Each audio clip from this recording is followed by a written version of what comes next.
Hello hi అండి, అందరికీ నమస్తే. వెల్కమ్ టు మై ఛానల్ అమ్మా కిచెన్. ఈరోజు నేను మన కిచెన్లో హల్వా చేస్తున్నాను.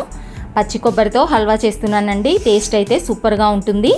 నోట్లో వెన్నలా కరిగిపోతుందండి హల్వా అయితే. ఈ టేస్టీ హల్వా నేను ఏ విధంగా చేశానో మీరు కూడా చూసేయండి. ముందుగా దీనికోసం స్టవ్ ఆన్ చేసుకొని ఒక ప్యాన్ పెట్టుకున్నాను. అందులోకి 3 టీ స్పూన్ల పెసరపప్పు వేసుకున్నానండి. స్టవ్ని మీడియంలో పెట్టుకొని పెసరపప్పుని ఫ్రై చేసుకోవాలి. ఈ విధంగా మంచి రంగు వచ్చేంత వరకు ఫ్రై చేసుకోవాలండి. ఇక్కడ నేను స్టవ్ ఆఫ్ చేసేసుకున్నాను. ఈ విధంగా ఫ్రై చేసుకొని పెసరపప్పును మొత్తం కూడా చల్లబడనివ్వాలండి. చల్లగయ్యాక ఈ విధంగా ఒక మిక్సీ జార్ తీసుకొని అందులోకి వేసుకొని మెత్తగా మిక్సీ పట్టుకోవాలి. ఇందులో నేను ఒక ఇలాచీ కూడా వేసుకున్నాను. ఇలాచీ వేసేసుకొని దీన్ని మెత్తగా పౌడర్లా మిక్సీ పట్టేసుకోవాలి. ఇప్పుడు దాన్ని పక్కన పెట్టేసుకుందామండి. వేరొక మిక్సీ జార్ తీసుకున్నాను. అందులోకి 1 కప్పు పచ్చి కొబ్బరి వేసుకున్నాను. ఇక్కడ మిక్సీ పట్టుకున్న పెసరపప్పు పౌడర్ని కూడా ఇందులో వేసేసుకోవాలి. ఇందులోనే 1 కప్పు బెల్లం వేసుకున్నానండి. 1 కప్పు పచ్చి కొబ్బరికి 1 కప్పు బెల్లం వేసుకోవాలి. ఇక్కడ 2 టేబుల్ స్పూన్ల బియ్యం పిండి వేసుకున్నాను. నేను బియ్యం పిండిని ఈ విధంగా జల్లించి వేసుకున్నాను. ఇందులోనే కొద్దిగా సాల్ట్ వేసుకుంటున్నాను.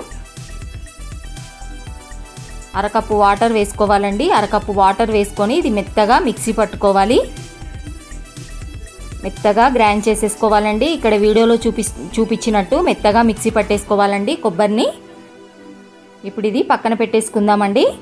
స్టవ్ ఆన్ చేసుకొని ఒక ప్యాన్ పెట్టేసుకొని అందులోకి 2 టీ స్పూన్ల నెయ్యిని వేసుకున్నాను. ఇందులో చిన్నగా కట్ చేసుకున్న కొబ్బరి ముక్కలు కొన్ని వేసుకొని ఫ్రై చేసుకోవాలండి.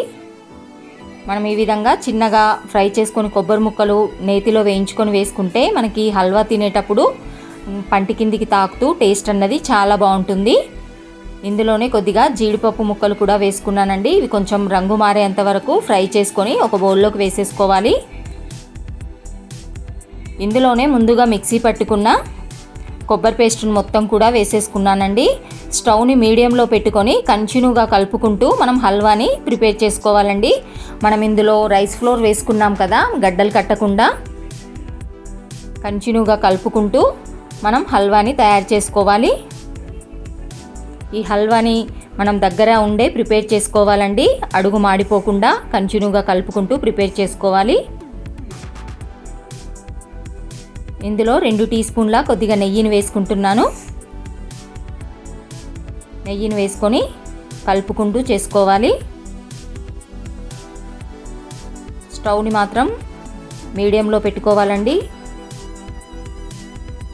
ఇక్కడ మరొక 2 టీ స్పూన్ల వరకు నెయ్యిని వేసుకుంటున్నాను.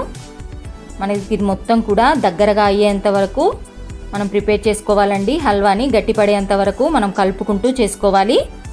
ఇక్కడ నేను ముందుగా ఫ్రై చేసుకున్న పచ్చి కొబ్బరి ముక్కలు, జీడిపప్పు ముక్కలు వేసుకున్నాను. మనకి ఇది ప్యాన్ నుంచి సపరేట్ అయ్యేంత వరకు మనం హల్వాని కలుపుకుంటూ ప్రిపేర్ చేసుకోవాలండి. చూడండి, ఇక్కడ మనకి హల్వా అన్నది రెడీ అయిపోయింది. ఇప్పుడు నేను ఇక్కడ స్టవ్ ఆఫ్ చేసేసుకున్నానండి. దీన్ని ఇప్పుడు ఒక ప్లేట్లోకి తీసేసుకోవడమే. ఈ విధంగానైనా బౌల్లో వేసుకొని తినొచ్చు, లేదా బర్ఫీలా అయినా ఒక ప్లేట్ మీద వేసుకొని పీసెస్లా కట్ చేసుకొని అయినా తినొచ్చండి. అంతేనండి, మనకి టేస్టీ పచ్చి కొబ్బరి హల్వా అన్నది రెడీ అయిపోయింది. టేస్ట్ అయితే సూపర్గా ఉంటుందండి. మీరు కూడా ఒకసారి హల్వాని ట్రై చేయండి. ఎలా వచ్చిందో కామెంట్ చేయండి. ఈ వీడియో మీకు నచ్చినట్టయితే లైక్ చేయండి, షేర్ చేయండి, సబ్స్క్రైబ్ చేసుకోండి. కొత్తగా నా ఛానల్ చూస్తున్న వారైతే ప్లీజ్ సబ్స్క్రైబ్ చేసుకోండి. రేపు మరొక రెసిపీతో కలుద్దామండి. బాయ్ అండి.